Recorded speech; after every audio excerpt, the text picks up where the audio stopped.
Dziś po raz pierwszy praktycznie przetestuję wędzarnię Dragonwood Wi-Fi, a tematem filmu jest wędzenie szynki. Jak wykonałem te 3 ładne kulki? Wszystko dokładnie opowiem. Zapraszam na film.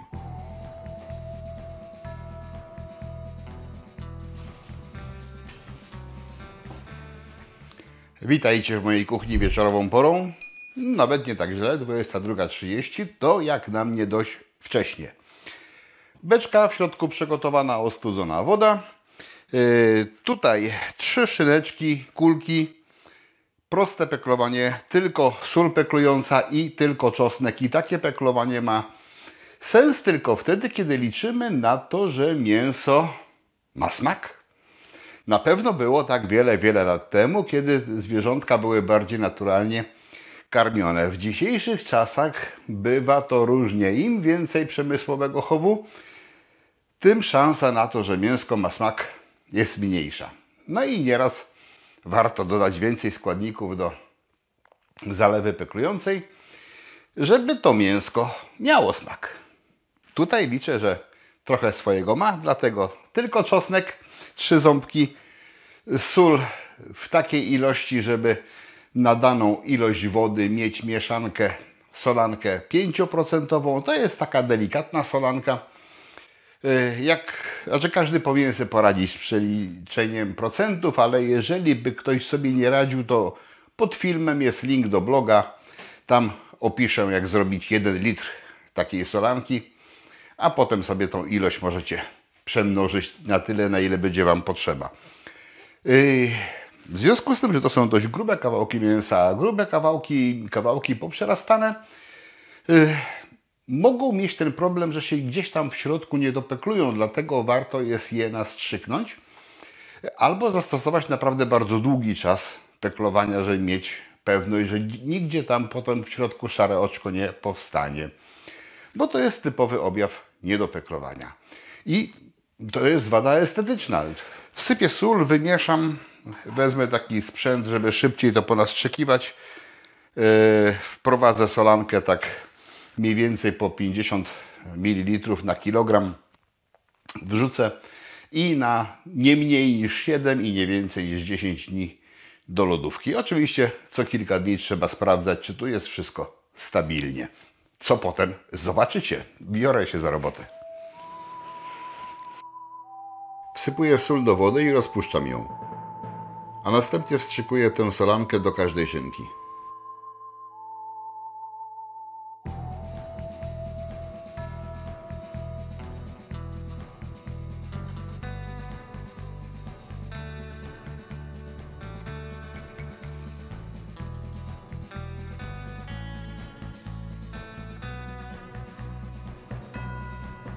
Teraz do solanki dodaję pokrojony czosnek i wrzucam wszystkie kawałki mięsa.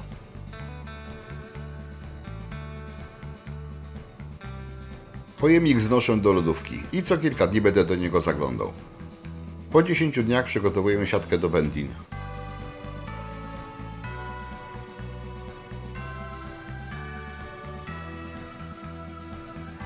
Wyjmuję szynki z solanki, osuszam je i używając aplikatora wkładam je do siatek.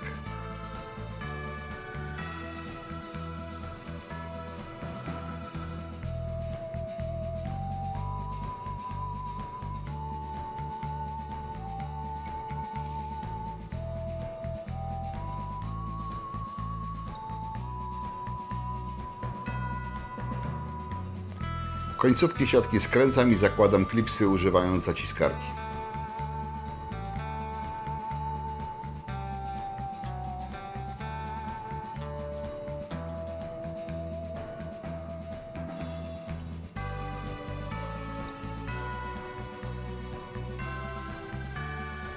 Teraz jeszcze tylko haki do zawieszenia i wynoszę szynki do chłodnej spiżarni. Zostaną tam przez całą noc.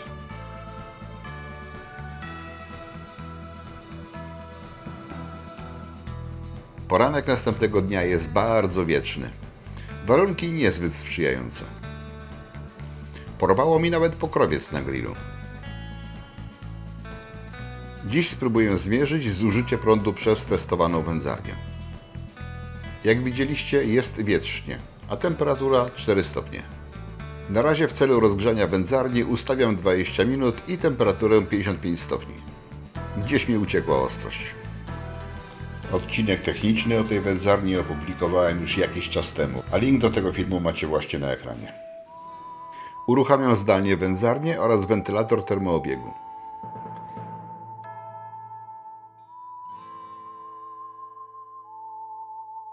Sterownik na wędzarni potwierdza wszystkie czynności.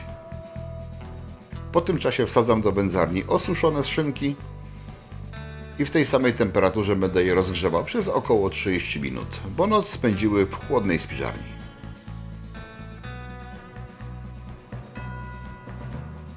Korzystając z aplikacji startuję cały proces.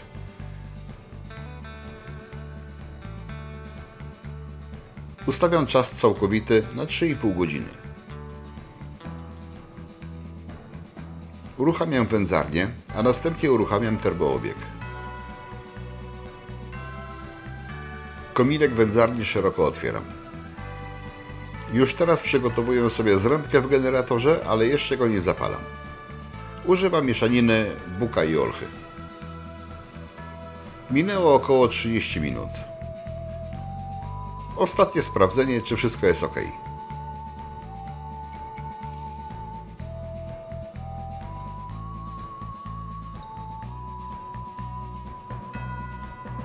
Uruchamiam pompkę generatora dymu i zapalam zrębkę.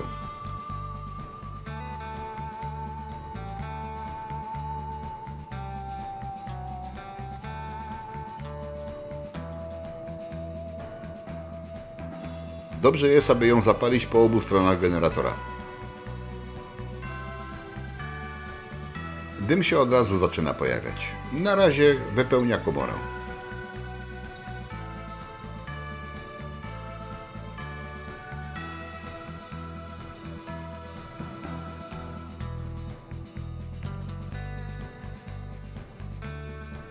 Pozostaje tylko czekać.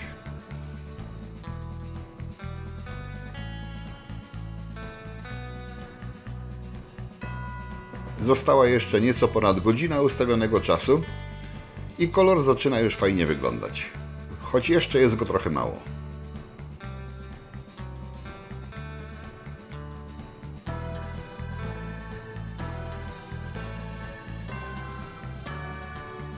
Jeszcze podtrzymam i dołożę temperaturę. Podnoszę temperaturę na 65 stopni, bo i tak szynkę podpiekał będę. Zostało 20 minut z ustawionego czasu. Teraz kolor jest już mocniejszy i można zacząć podpiekanie.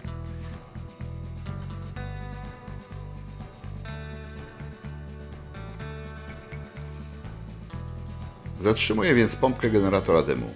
W jedną z szynek wbijam sondę kontrolną, która jest podpięta do automatyki wędzarni.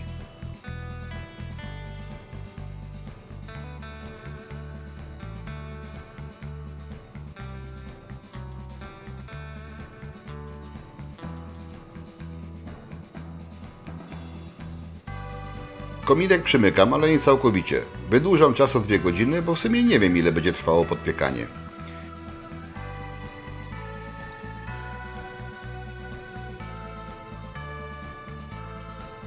A następnie ustawiam temperaturę w wędzarni na 90 stopni Celsjusza.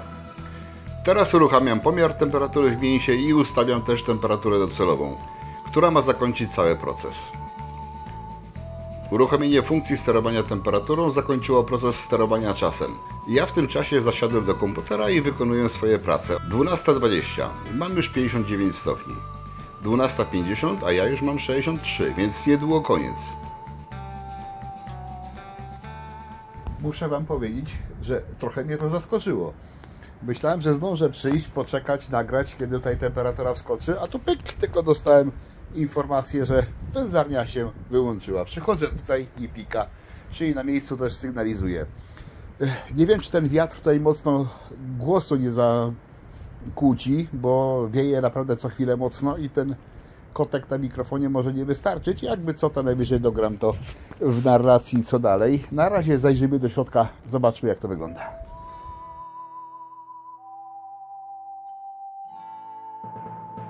No nieźle, prawda?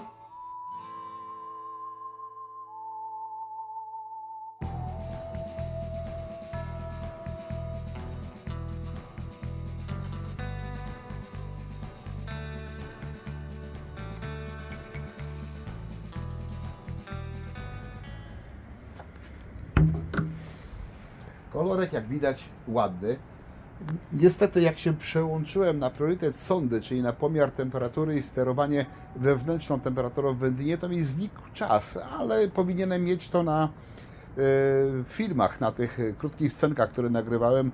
Może mi się uda odtworzyć, ile to trwało. Zobaczmy teraz jeszcze jedną rzecz, ile nas to kosztowało.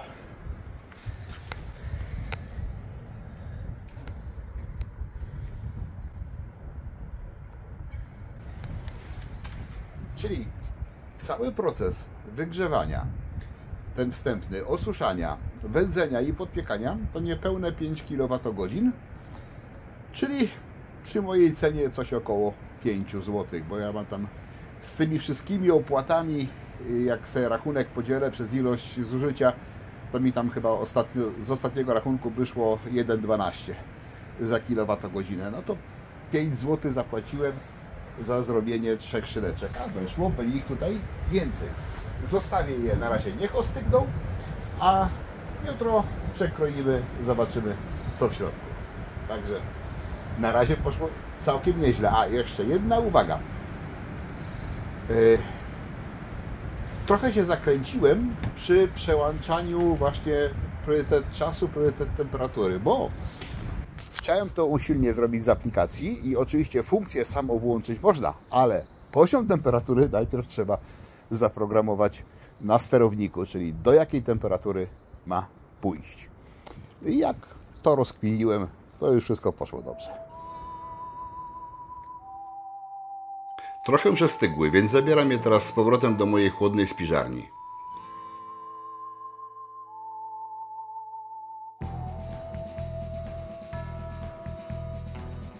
Piękny widok.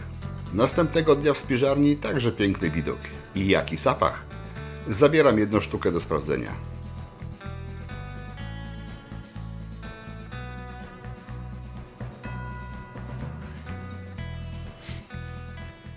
Nie da się ukryć, że wędlina, która jest wędzona i parzona, sporo traci z tego bardzo intensywnego aromatu, który ja w tej chwili czuję, czyli wędliny wędzonej i potem jeszcze w wędzarni podpiekanej. Tu jest naprawdę bardzo mocny aromat, bardzo mocny aromat. A tak to wygląda. Po jednym dniu wiszenia w chłodnej spiżarni. No to zajrzyjmy do środka.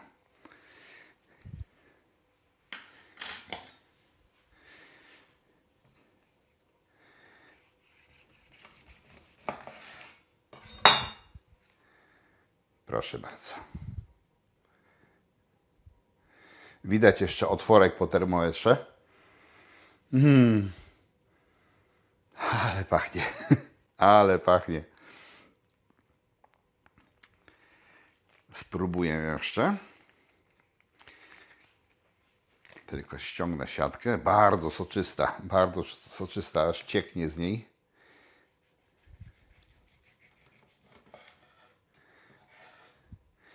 Temperatura mogła być niższa, mogła być wyższa.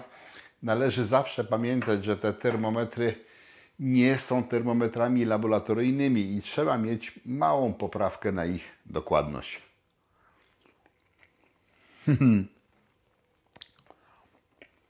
Spójrzcie.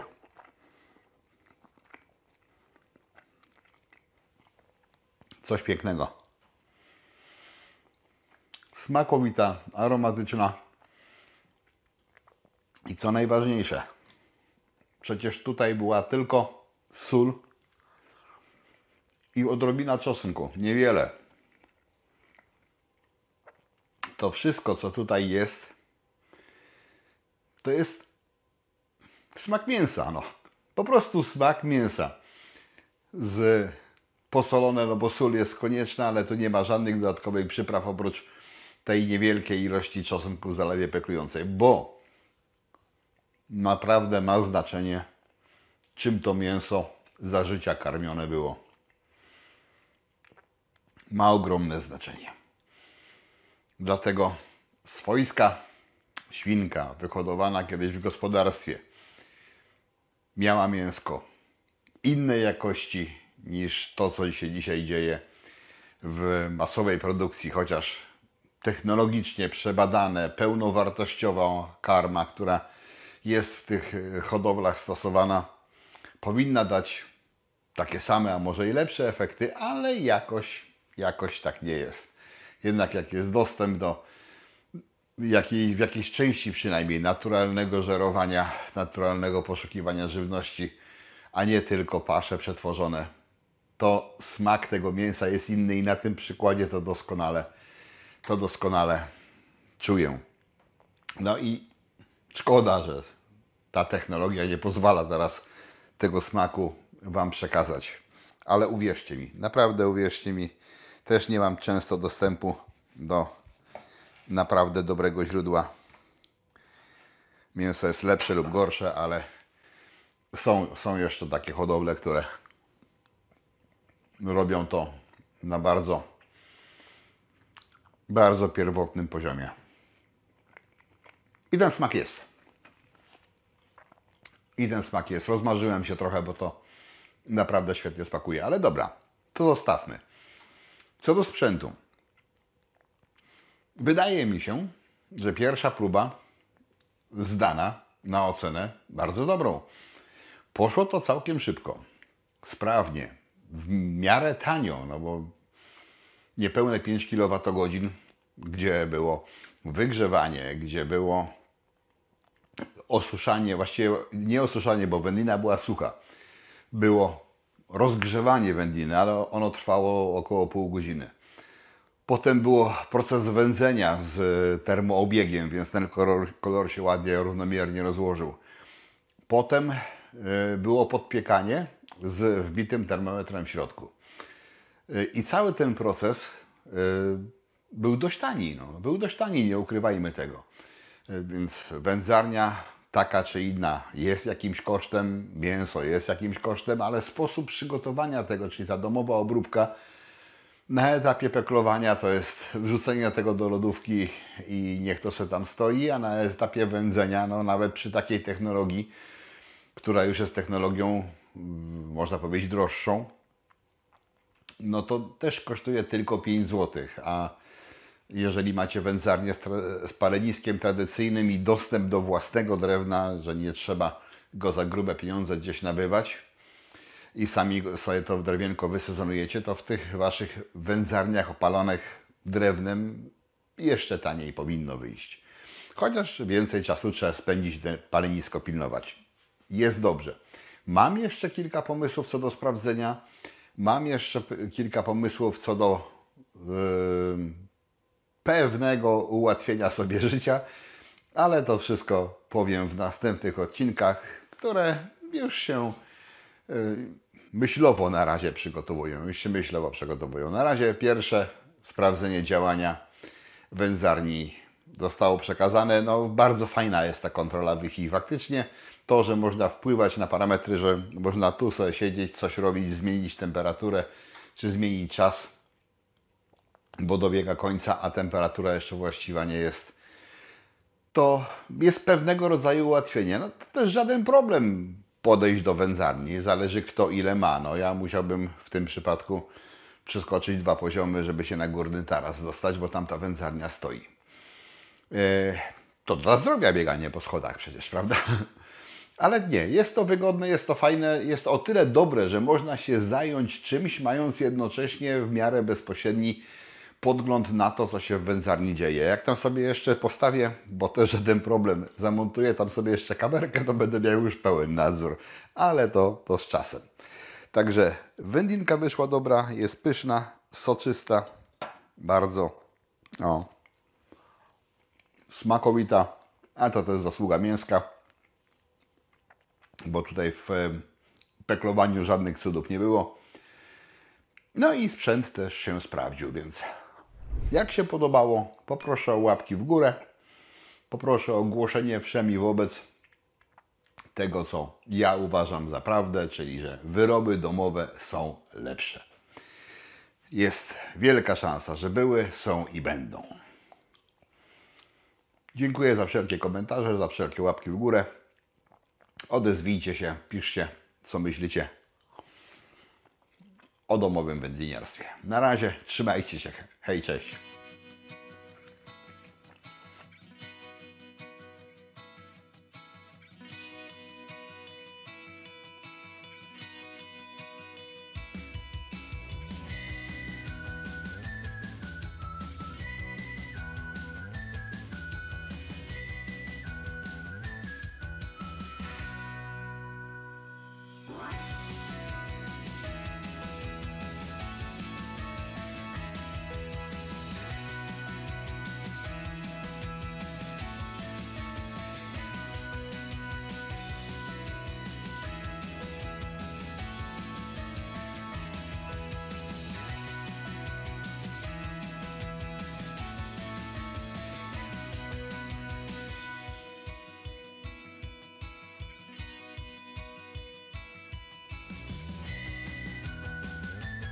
Jeżeli chcesz więcej pomysłów na wędzone mięso, kliknij w kafelek widoczny na ekranie. Zapraszam.